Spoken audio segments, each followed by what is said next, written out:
Le président de la République reçoit un message écrit de son homologue comorien et reçoit en audience l'ambassadeur américain en charge de la liberté religieuse.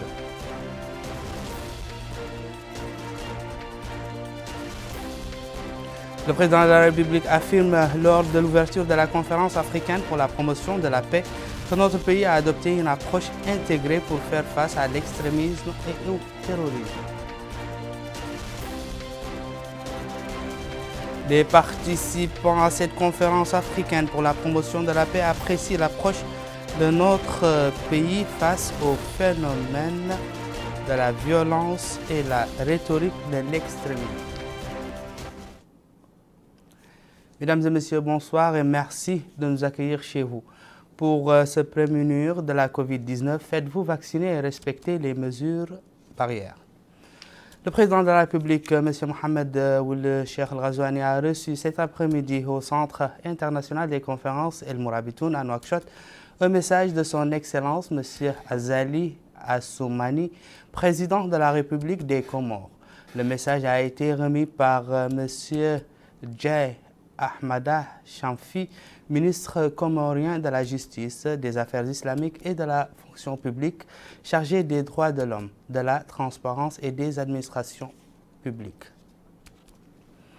Le président de la République, M. Mohamed Ould Cheikh El Ghazouani, a reçu en audience aujourd'hui l'ambassadeur américain en charge de la liberté religieuse, son Excellence M. Rachad Hussein.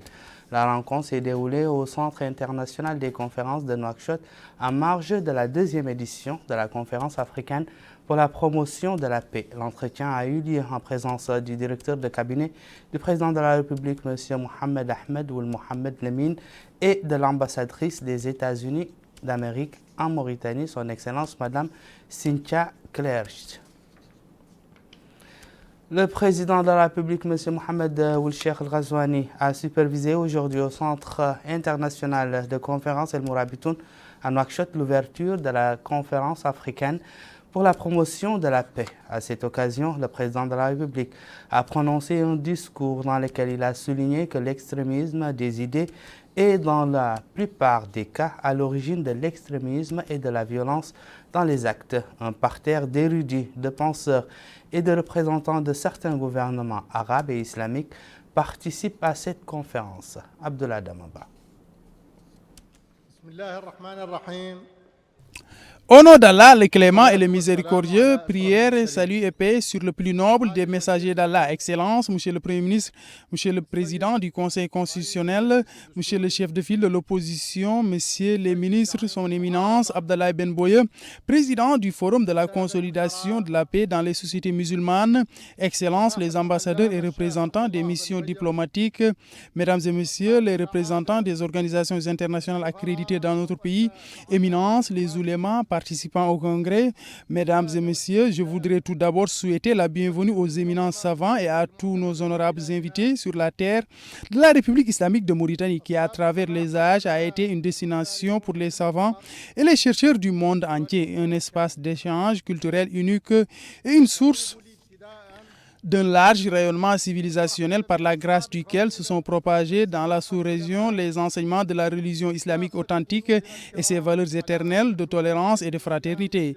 J'adresse également mes sincères remerciements à son éminence, Cheikh Abdallah Ben Boye, président du Forum pour la promotion de la paix dans les sociétés musulmanes pour l'organisation de cette deuxième édition de la conférence africaine pour la promotion de la paix ainsi que pour son dévouement constant consacrant son action et son savoir à la compréhension des grandes questions de l'époque et de ce qu'elles impliquent comme important défi pour l'ancrage de la paix, de l'entente et de la fraternité entre les peuples du monde.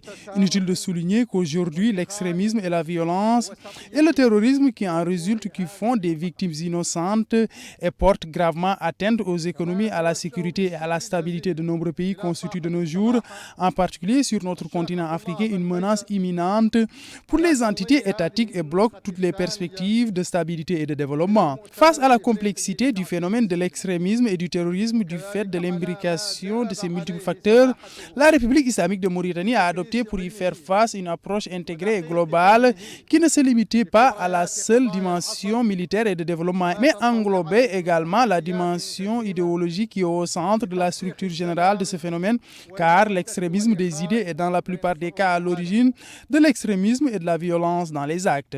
La pensée extrémiste se trouve dans la fragilité des conditions sociales, l'injustice, la pauvreté, l'ignorance et le chômage, un environnement propice à sa croissance et à sa propagation dans le corps social, en particulier chez les jeunes, de sorte qu'elle se transforme par conséquence en violence terroriste effective, destructrice et meurtrière. Il est vrai que la victoire sur le terrorisme exige de briser son épine militaire ainsi que de le priver d'un environnement favorable en luttant contre l'ignorance, le chômage, la pauvreté et instaurer un état de droit solidement ancré et de construire un développement durable. Mais il convient également en priorité d'œuvrer à ôter des esprits les germes de l'extrémisme idéologique en assurant la promotion de la culture de la paix, de l'amour et de la fraternité, ainsi qu'en prêchant les valeurs islamiques authentiques de tolérance, de modération, de fraternité, tout en les protégeant contre les interprétations perverties.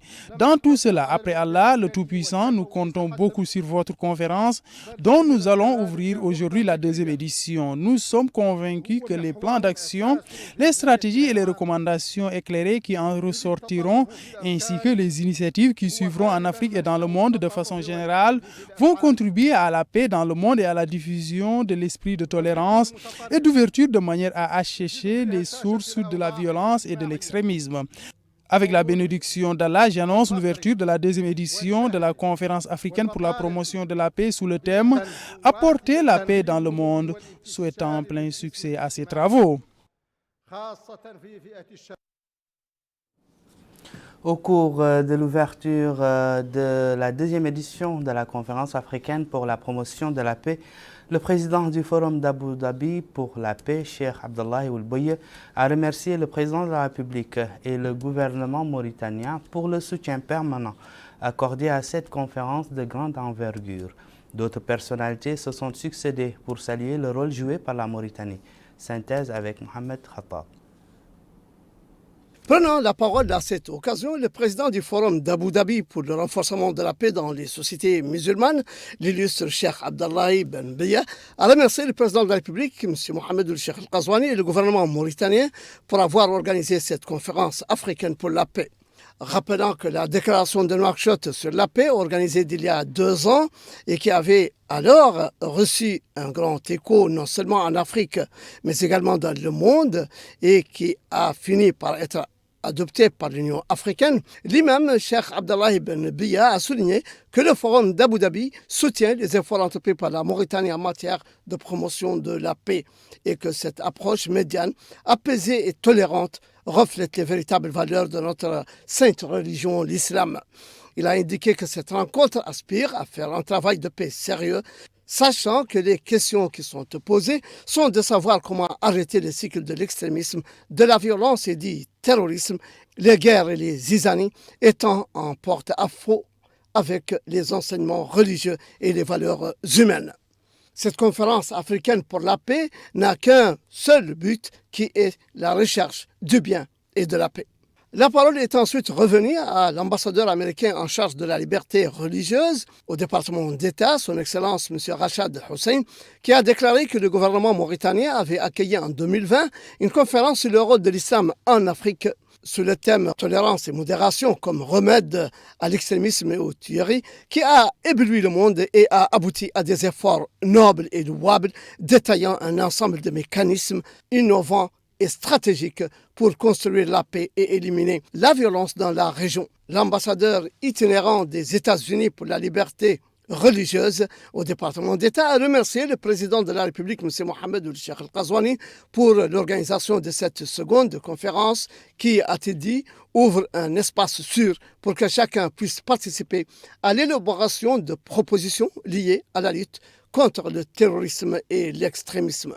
De son côté, le représentant du secrétaire général des Nations Unies en Afrique de l'Ouest et au Sahel, M. Mohamed Saleh Narif, a félicité la Mauritanie pour la tenue de cette conférence africaine pour la promotion de la paix, soulignant son importance pour le Sahel et le continent africain. Je voudrais adresser mes chaleureuses félicitations au gouvernement de la République islamique de la Mauritanie et aux Émirats arabes unis pour avoir organisé cette rencontre d'importance capitale et opportune pour la région du Sahel et de l'Afrique en général, à laquelle je vous remercie d'avoir bien voulu convier l'Organisation des Nations Unies. À ce stade, je me réjouis que ce forum fera le suivi de la première conférence tenue ici même à Nouakchott en 2020 et qui a entériné la déclaration de Nouakchott qui exprime la détermination des acteurs religieux, de la société civile et des décideurs politiques à déconstruire les discours de l'extrémisme violent et le terrorisme au regard de la religion. Pour sa part, le ministre égyptien des Awqaf, M. Mohamed Mokhtar Joumoua, a apprécié le contenu et les objectifs de cette conférence qui vise la paix, la fraternité et la justice. Il a souligné que notre religion islamique est une religion de paix et son prophète, paix et salut sur lui, un prophète de miséricorde et de paix, ajoutant que la paix est le choix des braves et ne signifie pas défaite ou faiblesse, soulignant la nécessité de créer des conditions appropriées pour la paix, la sécurité et la stabilité.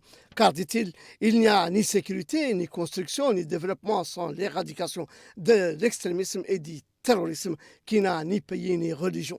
Enfin, la parole sera prise par le ministre malien des Affaires religieuses, Dr Mohamed Koné, qui a salué le rôle éminent joué par le président de la République, M. Mohamed Ould Cheikh Al-Qazouani, pour parvenir au développement et à la stabilité, autant en Mauritanie que dans les pays voisins. Il a également remercié la Mauritanie d'avoir accueilli cette conférence sur la paix dont les pays de la région, a-t-il dit, ont besoin dans ces circonstances difficiles, indiquant que le Mali a envoyé une délégation de haut niveau pour exprimer son attachement à cette conférence et dans l'espoir que leurs frères mauritaniens contribueront à créer un climat de fraternité entre les composantes du peuple malien. Le ministre de l'Éducation nationale et de la réforme du système éducatif, Mohamed Melaini Nouleyi, a supervisé ce matin à l'école Souleymane Bal, située dans la Muqata'a de Sebkha, relevant de la wilaya de Nouakchott-Ouest, le lancement de l'opération expérimentale de distribution d'uniformes scolaires. Cette initiative sera généralisée au cours de l'année scolaire 2022-2023. Amina Khalid.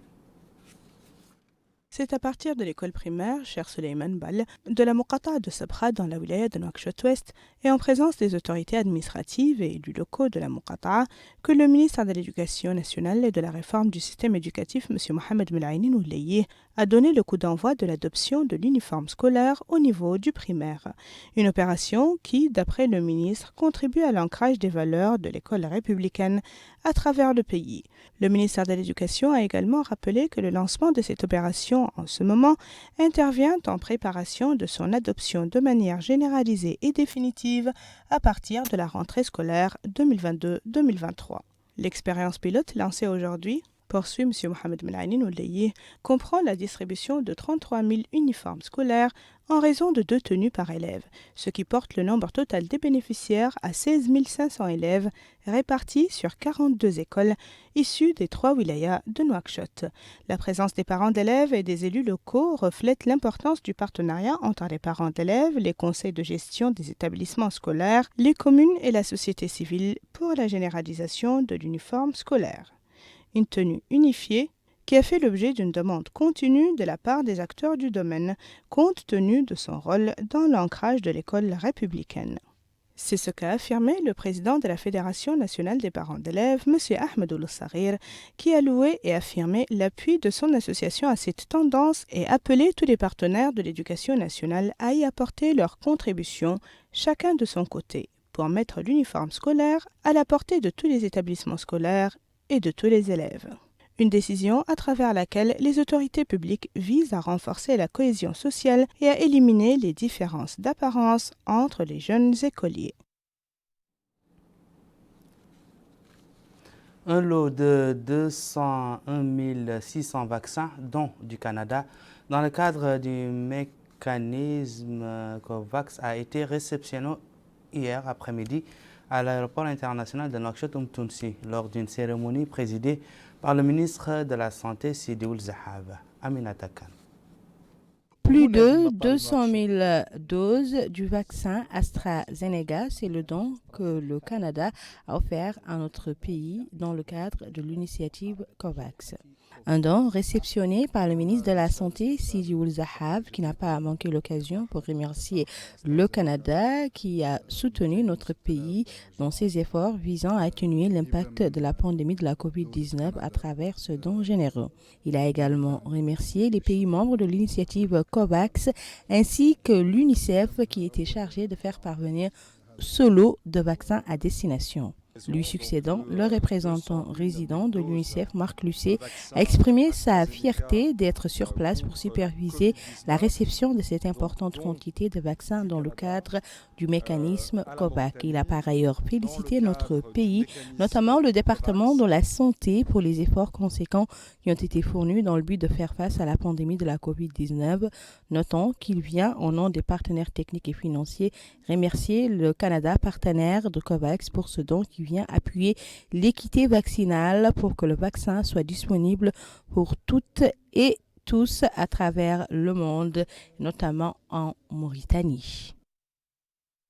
Nous restons au ministère de la Santé où le ministre de la Santé, Sidi Ould Zahab, a décoré aujourd'hui au nom du président de la République, M. Mohamed Ould Cheikh El Ghazouani, des fonctionnaires de son département en guise de reconnaissance et de récompense pour leur dévouement et leur sacrifice dans le travail, et ce dans le cadre des activités commémoratives du 61e anniversaire de l'indépendance nationale. Amina Mentakhlil.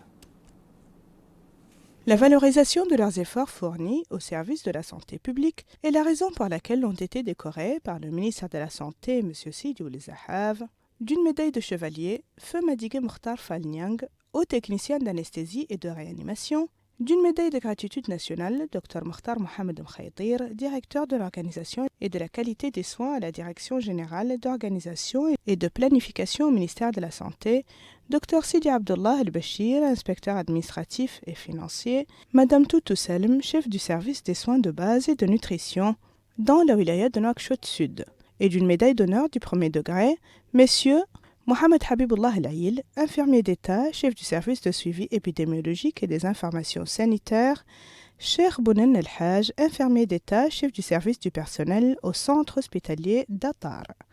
Et d'une médaille d'honneur du deuxième degré, Madame El-Qalim Mohamed Yaslim Oudilville, infirmière d'État, chef du service de surveillance épidémiologique au centre de santé d'Uksar, M. Yahya El-Mamiwad, chef du centre hospitalier de la commune d'Aouin-Atizbil, et puis M. Mamadou Seydou, infirmier d'État, chef du service de surveillance épidémiologique et d'information sanitaire au centre de santé de Mungel. Il est à rappeler que les présentes décorations s'inscrivent dans le cadre des activités commémoratives de la journée de l'indépendance nationale intervenant le 28 novembre de chaque année. Une cérémonie similaire a eu lieu au ministère de la fonction publique et du travail où le ministre Kamara Mohamed Saloum a décoré au nom du président de la République, M. Mohamed Ould Cheikh El Ghazouani, des fonctionnaires de son département dans le cadre des activités commémoratives du 61e anniversaire de l'indépendance nationale. Il s'agit de Mohamed Saïd Abou, directeur général de la fonction publique, décoré de la médaille de chevalier de l'ordre du mérite national. Et ensuite décoré de la médaille de reconnaissance nationale Mamadou Diop, directeur de la prévoyance sociale. Mohamed Abdallahi Mohamed Abdelkader, directeur adjoint des affaires administratives et financières, décoré de la médaille d'honneur première classe. Djibril Mamadou Sall, chef section de préparation du budget. Décoré de la médaille d'honneur deuxième classe, Oumou Moussa Ouagé, chef section équivalence des diplômes. Des membres du Conseil économique et social ont pris part aujourd'hui par visioconférence un dialogue Union européenne-Corée sur l'avenir du travail organisé dans le cadre du projet Construire des partenariats sur l'avenir du travail, financé par l'Union européenne consacré à l'impact de la numérisation sur le monde du travail. Cette rencontre s'inscrit dans le cadre d'échanges sur les problématiques liées à la transition que connaît le monde du travail engagé dans l'ère numérique ainsi que sur les conséquences entraînées par ce changement sur l'avenir du travail. La rencontre, qui durera 2 jours, est marquée par la participation d'experts de plusieurs pays, dont la Mauritanie. Elle sera sanctionnée par des conclusions qui auront fait le consensus des participants.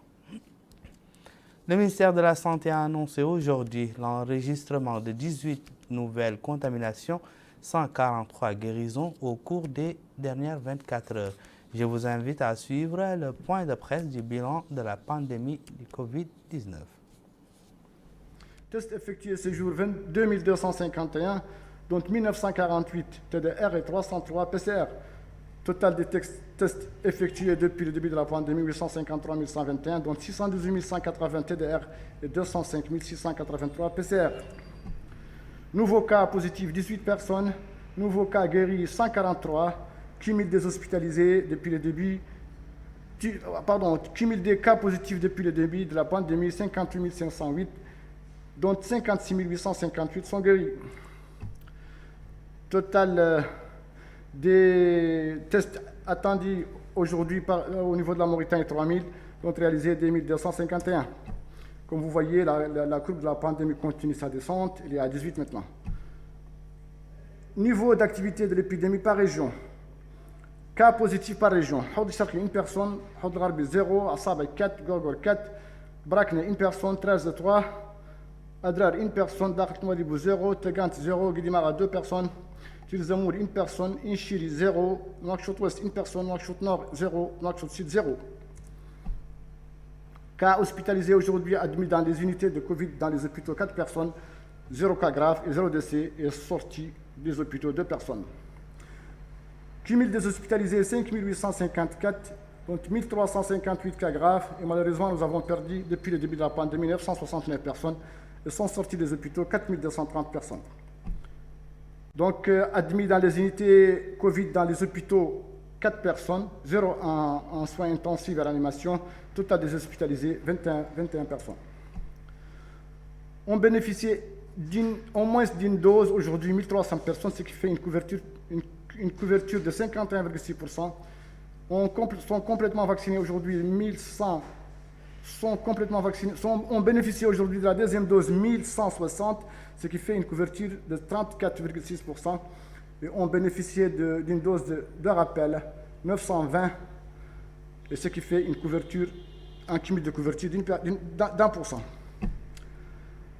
Couverture globale 12-18 ans, 22,13% pour les personnes ayant reçu au moins une dose et 1,21% pour les personnes complètement vaccinées et 0,04% pour les personnes bénéficiant d'une dose de rappel. Âgés de 18 ans et plus, personnes ayant reçu au moins une dose, 60,75%, personnes complètement vaccinées, 44,90% et personnes bénéficiant d'une dose de rappel, 1,26%. Le président de l'autorité de la zone franche de Nouadhibou, Mohamed Ali Ould Sidi Mohamed, s'est entretenu aujourd'hui avec une délégation de l'Union européenne conduite par M. Jones Guillaume, ambassadeur chef de délégation de l'Union européenne en Mauritanie. Au cours de la rencontre, le président de l'autorité de la zone franche de Nouadhibou a fait une présentation détaillée de la zone franche, mettant l'accent sur les potentialités de la zone et les avantages offerts aux investisseurs. Les représentants de l'autorité ont également exposé des projets d'avenir qui permettront de booster le développement économique de la ville. De son côté, l'ambassadeur chef de délégation de l'Union européenne a mis l'accent sur des efforts récemment déployés pour la mise en place d'un environnement propre, favorable à la pêche et de suivi de la qualité selon les normes internationales. La rencontre s'est déroulée en présence du chargé de mission, secrétaire général par intérim de l'autorité de la zone franche de M. Abdallahi Ould Bouirik.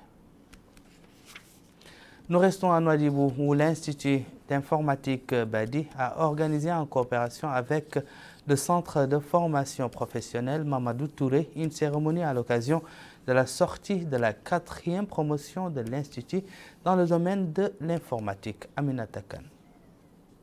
Les locaux du centre de formation en informatique ont abrité la cérémonie de sortie de promotion des jeunes filles formées dans le domaine de l'informatique. La cérémonie de sortie de cette promotion, dont la formation a duré 3 mois, s'est déroulée sous la supervision du député maire de la ville, Hassem Oul Bolali. Dans un mot prononcé pour la circonstance, le directeur de l'établissement s'est félicité du rôle joué par le corps enseignant qui a assuré, dira-t-il, une formation de qualité, soulignant que l'informatique est devenue de nos jours une exigence, avant de féliciter les bénéficiaires de la formation qui ont reçu des attestations pour la circonstance. Le maire de la ville de Nouadhibou, Hassem Oul Bolali, s'est réjoui de sa participation à cette cérémonie de sortie de promotion des jeunes filles formées dans le domaine informatique, indiquant qu'elles vont contribuer sans nul doute au développement de la capitale économique. À noter qu'à la fin de la cérémonie, les élèves ont reçu leurs attestations. Dans la wilaya du Gorgol, le Wali a effectué ce matin une visite pour inspecter un certain nombre d'établissements d'enseignement qui ont bénéficié de travaux d'entretien et de restauration. Najia Chekani. Les locaux de la Direction régionale de l'éducation nationale et de la réforme du système éducatif au Gorgol ont été la première étape de la visite du Wali, M.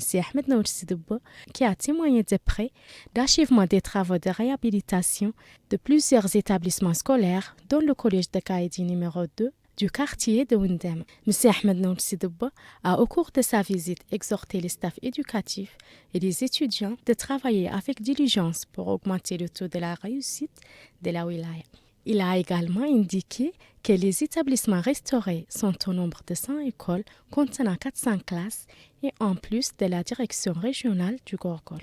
Il a précisé que la réhabilitation de ces bâtiments a été entièrement financée par l'État. De son côté, le directeur régional de l'éducation nationale et de la réforme du système éducatif, M. Valoul Nejm, a loué ce programme qui vise à réhabiliter les établissements scolaires au niveau de la wilaya du Gorgol. Au total, 400 classes et 98 écoles ont été restaurées grâce à un financement de 11 millions d'ouguiya entièrement débloqués sur les fonds de l'État. Le député Biram Da'abeid, chef du mouvement IRA, a visité ce matin l'école d'enseignement technique et de formation professionnelle pour le bâtiment et les travaux publics de Nouakchott. Le député a reçu des explications sur les conditions d'enseignement et de formation dans les ateliers de mécanique, de réfrigération, d'électricité domestique, de menuiserie et de couture. À cette occasion, le directeur général de l'école, Mohamed Hamallah Oul Mayouf, a remercié le député pour cette visite.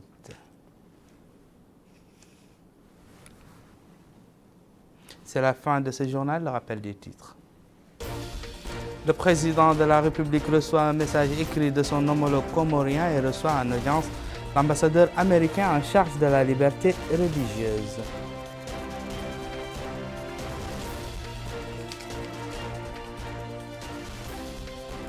Le président de la République affirme lors de l'ouverture de la conférence africaine pour la promotion de la paix que notre pays a adopté une approche intégrée pour faire face à l'extrémisme et au terrorisme. Les participants à cette conférence africaine pour la promotion de la paix apprécient l'approche de notre pays face au phénomène de la violence et la rhétorique de l'extrémisme. Où que vous soyez, merci de nous avoir suivis. Merci également de votre fidélité. Au revoir.